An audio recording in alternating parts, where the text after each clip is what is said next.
Hello bachcho, let's read out the question first.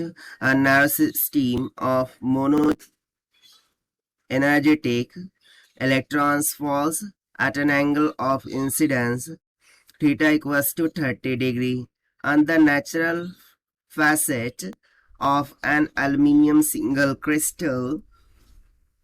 The distance between the neighboring crystal planes parallel to that of facet is equals to d, which is equals to 0.20 nanometer.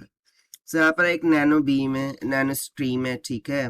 वो mono energetic electron को fall कराती है at an angle of incidence theta equals to 30 degree. और basically ये क्या है, natural facets है किसके, एल्यूमिनियम सिंगल क्रिस्टल के। ना यहाँ पर जो बोल रहा है कि distance between the neighbouring crystal planes जो कि एक दूसरे के पैरेलल है वो कितना है, 0.20 नैनोमीटर के बराबर। So further बोल रहा है the maximum mirror reflection is observed at a certain accelerating voltage V0. Find the V0 of the next maximum mirror reflection is known to be observed when the accelerating voltage is increased eta equals to 2.25 times. यानी कि initially accelerating voltage you not था और उसको हमने क्या किया, बढ़ा दिया, ठीक है, by the means of eta equals 2.25 times. सो हमें एक्सेलरेटिंग वोल्टेज कितना इंक्रीज कर रहा होगा वो बताना है वी नॉट की वैल्यू को, ठीक है। तो चलिए स्टार्ट करते हैं हम सोल्यूशन से, but before of its let's talk about the key concept which we are going to use here for this question. So basically ये जो भी सिनारियो है इसके लिए हम ब्रैग्स लॉ का यूज करने वाले हैं। फॉर द फर्स्ट केस यदि मैं यहाँ पर देखूँ सो थीटा एक इसको इंडिकेट कर रहा है, एक गैलेंसिंग एंगल को इंडिकेट कर रहा है and not the angle of incidence. ये बेसिकली एंगल ऑफ इंसिडेंस यहाँ पर बोल जरूर रहा है बट बेसिकली ये क्या है, एंगल ऑफ ग्लैंसिंग है, not the angle of incidence. So that is why जो एंगल ऑफ इंसिडेंस होगा वो बेसिकली क्या आ जाएगा, I इक्वल्स टू 90 माइनस का थीटा के बराबर, ठीक है। So here we consider the given theta as glancing angle. यहाँ पर आप लिख लीजिए लगे तो कि थीटा को हम कंसीडर करेंगे एज गैलेंसिंग एंगल, राइट।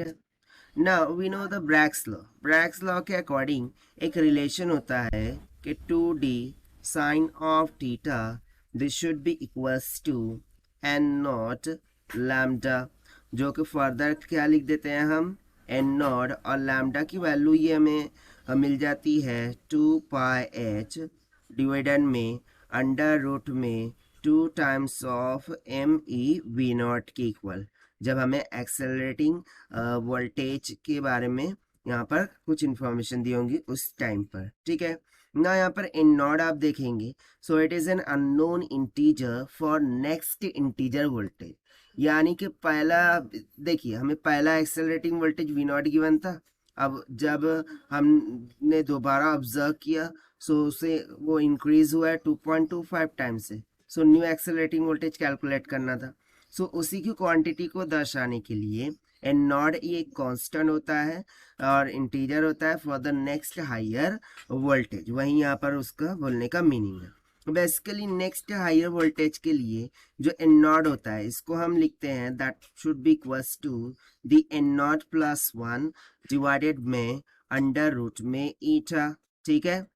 अब यहाँ पर ईटा जो होगा वो जितने टाइम से इंक्रीज कर रहा है उसी वैल्यू को यहाँ पर क्या करेंगे, इंडिकेट करेंगे, जो कि है 2.25 के बराबर। तो इसको हम थोड़ा सिंप्लीफाई कर लेते हैं ताकि मुझे एन नॉट की एक परफेक्ट वैल्यू मिल जाए, राइट। सो एन नॉट को जब हम सिंप्लीफाई करेंगे तो इसको मैंने उधर लेके जाया और एन नॉट को कॉमन ले लिया, सो ब्रैकेट में बच जाएगा 1 माइनस का 1 बाय अंडर रूट में eta, that will be equals to 1 by under root में क्या हो जाएगा, ईटा।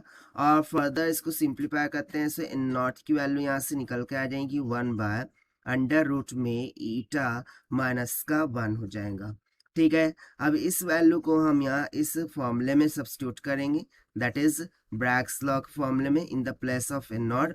और साथ साथ मुझे एक्सेलरेटिंग पोटेंशियल वी नॉट की वैल्यू क्या करनी है, राइट। तो उसके लिए मैं क्या करूँगा, स्क्वायरिंग ऑन बोथ साइड करूँगा। अब वी नॉट को उधर ले जाऊँगा, बाकी सबको इधर लेकर आ जाऊँगा। सो देखिए मेरा जो फाइनल फॉर्मूला है वो किस तरीके से बनकर आ जाएगा, after putting the value of n naught and all the things.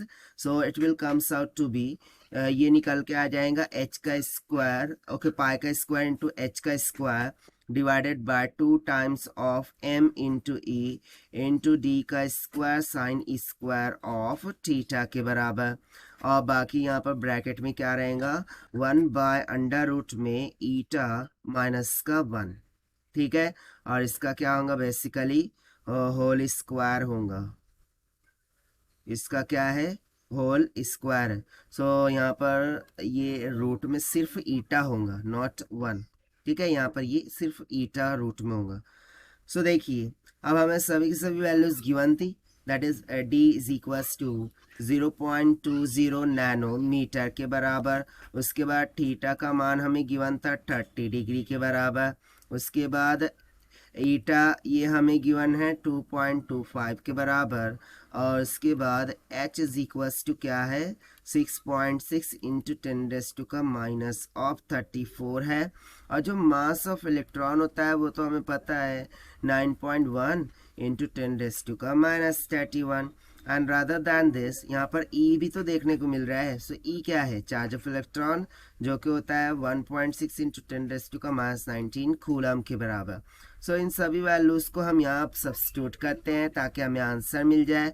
सो जो एक्सेलरेटिंग पोटेंशियल होगा आफ्टर इंक्रीजिंग इज 2.25 टाइम्स, सो वो कितना निकल के आ जाएगा, सो पाई का स्क्वायर, इसको हम लिख देते हैं 3.14 का होल स्क्वायर, एच का स्क्वायर 6.6 इंटू 10⁻⁻34 का होल स्क्वायर डिवाइडेड में हो जाएगा 2 times of mass of electron 9.1 into 10⁻31 multiply by 1.6 into 10⁻⁻19 हो जाएगा। मल्टीप्लाई बाय डी कितना गिवन था, सो 0.20 नैनो है, उसको 10⁻⁻9 का होल स्क्वायर इस तरीके से लिखेंगे।